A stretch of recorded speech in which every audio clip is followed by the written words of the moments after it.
nay lại phải chia tay em, phải nói thật nhiều để năm nay con cách luôn nhớ về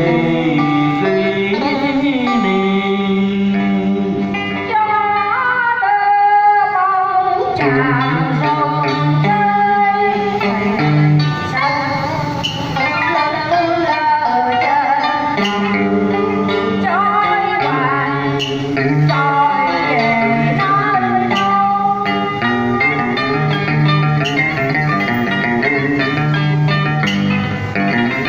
Ơi em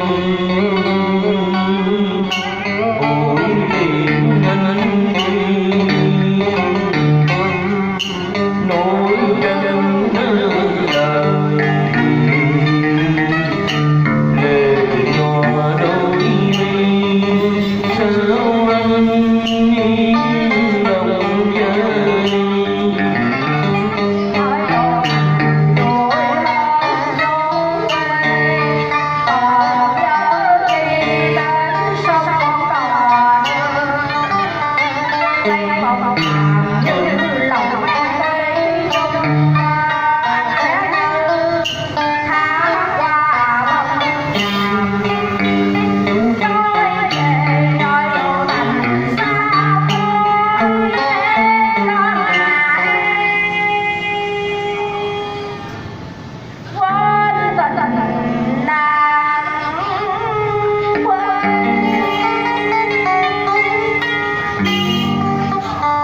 Đừng buồn nhé dù năm đã có cách xa vẫn nhớ về câu lệ xưa nhớ mùa bóng chàm nơ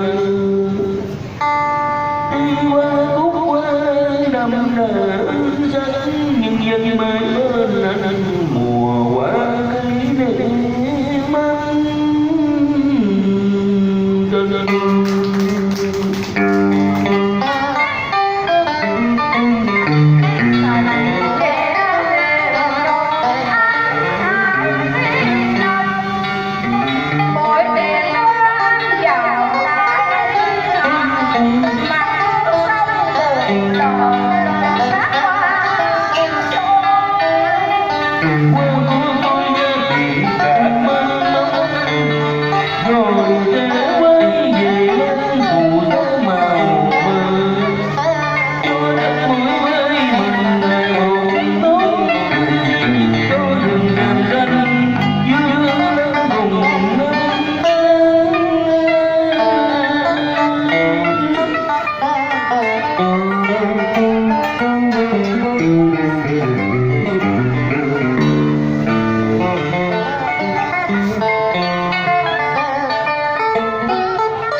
Nhìn nét máu buồn cho anh mắt người thân, hãy thôi đi cho lòng anh lời.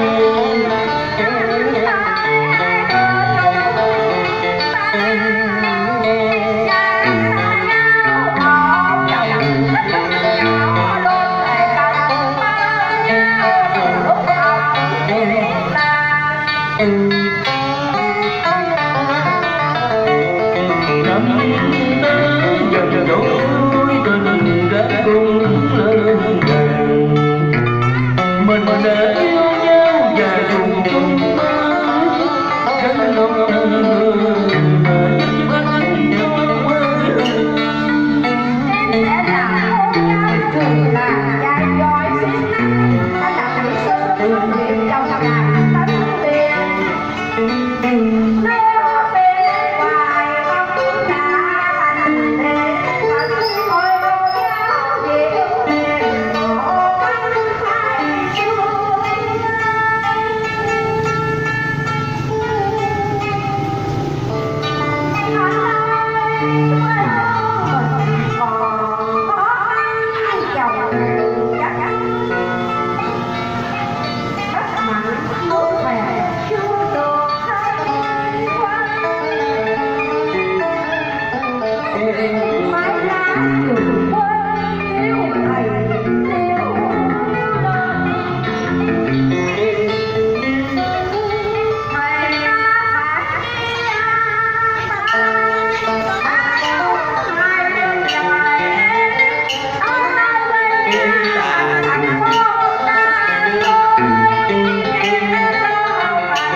tình nghĩa quân và tình yêu chung thủy. Vì đó là phúc tương lai anh hãy đem đi gọi tài năng về cho xứ sở mà đừng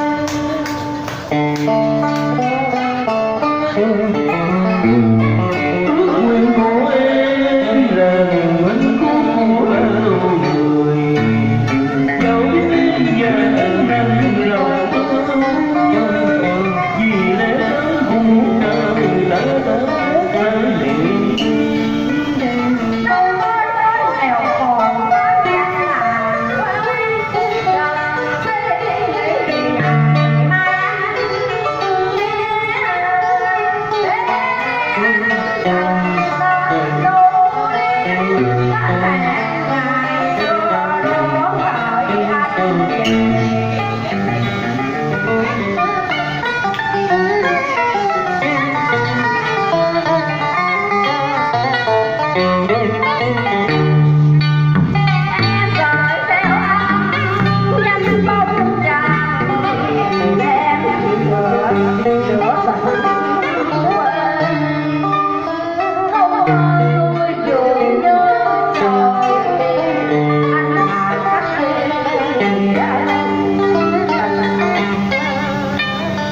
mình đã nhớ đất mẹ thì không đời nào nói mất phụ dân mùa đông chạm cánh bước về đi không về ước mơ ngày anh trở lại.